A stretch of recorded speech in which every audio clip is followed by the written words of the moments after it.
Everyone, जैसे आप लोग को मालूम है क्लास 10 का रिजल्ट आ गया है जैक बोर्ड का।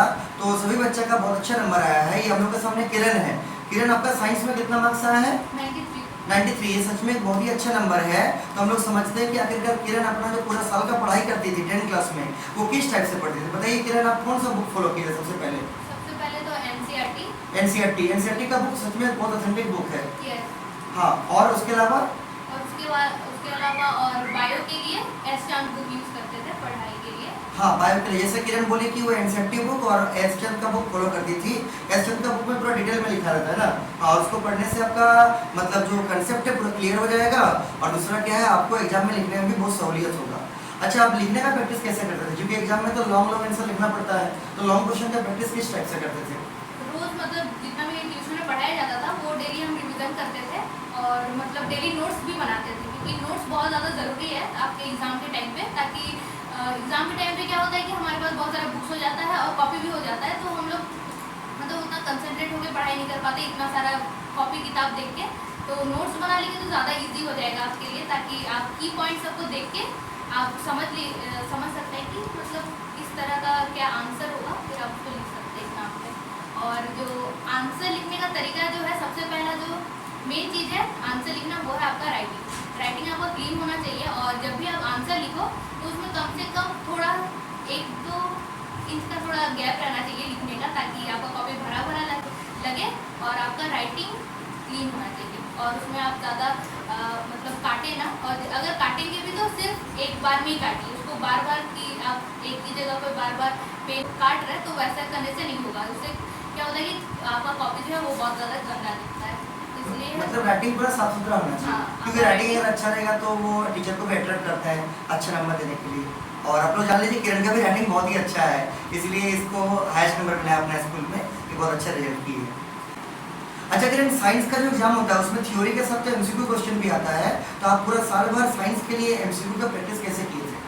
सबसे पहले तो एनसीईआरटी को थ्रोली पढ़ लेना है। उसके बाद मुझे जो मतलब एमसीक्यूज दिया गया था हमें, और एमसीक्यूज का प्रिंट आउट दिया गया था, उसको आपको मतलब कि रिवीजन करना है। अच्छा, उसको अच्छे से पढ़ने से पढ़ लो, हो जाएगा। ठीक है। और एमसीक्यू का भी प्रैक्टिस करना बहुत जरूरी है, क्योंकि उसमें भी आपका अच्छा नंबर स्कोर होता है, तभी आपका साइंस में अच्छा नंबर बन पाएगा। अच्छा किरण, आप लोग का जो बीच बीच में हम टेस्ट लेते थे, टेस्ट का कितना बेनिफिट मिला आपका तैयारी में? टेस्ट का तो सबसे ज़्यादा बेनिफिट हुआ। इससे टेस्ट से हम लोग को ये पता चलता है कि हमारा कहाँ पर क्या गलती हो रहा है, ताकि हम लोग उस गलती को सुधार सकें। तो टेस्ट के ज़रिए जो मैंने अपनी गलती किया था वो मैंने मतलब सुधारा हर टेस्ट पर। और फिर एग्ज़ाम पर भी जो मैंने गलती पहले टेस्ट पर किया था वो गलती मैंने फिर दोहराया नहीं कभी भी।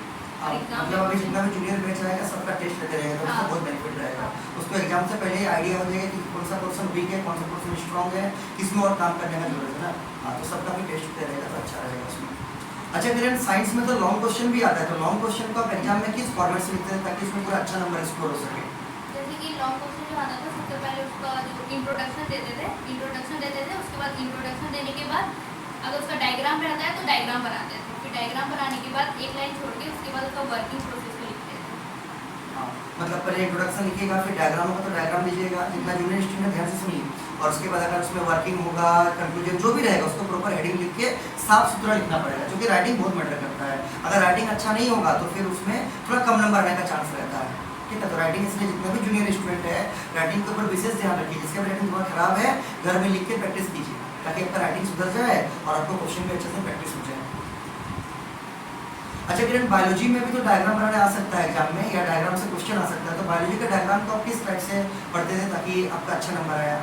डायग्राम सबसे पहले एनसीईआरटी में जितना भी डायग्राम है उसको आप अच्छे से पढ़ लीजिए। और साथ में मेरे पास एसचैम्प बुक था, तो उसमें से हम देख लेते थे, तो उससे और अच्छा से सब डिटेल में पता चल जाता डायग्राम के बारे में। और जो बायो का जो डायग्राम है बहुत ज़्यादा इंपॉर्टेंट है, क्योंकि वो एमसीक्यूज में आता रहता है डायग्राम। हाँ, तो इसलिए जितना भी जूनियर स्टूडेंट ध्यान रखिएगा, एनसीईआरटी बुक को थोरोली आपको पढ़ना बहुत जरूरी है। चाहे इसका डायग्राम हो, चाहे इसका इक्वेशन हो, चाहे इसमें कुछ भी लिखा रहे एनसीईआरटी बुक में, एनसीईआरटी को अच्छे से पढ़िएगा। साथ में आप रेफरेंस बुक के तौर पर एसचैम्प का बुक यूज कर सकते हैं, और जो क्लास में लिखा जाता है क्वेश्चन आंसर सब, या जो प्रिंट आउट मटेरियल मिलता है उसको भी अच्छे से पढ़िएगा, आपका एकदम बहुत ही अच्छा मार्क्स आएगा साइंस में।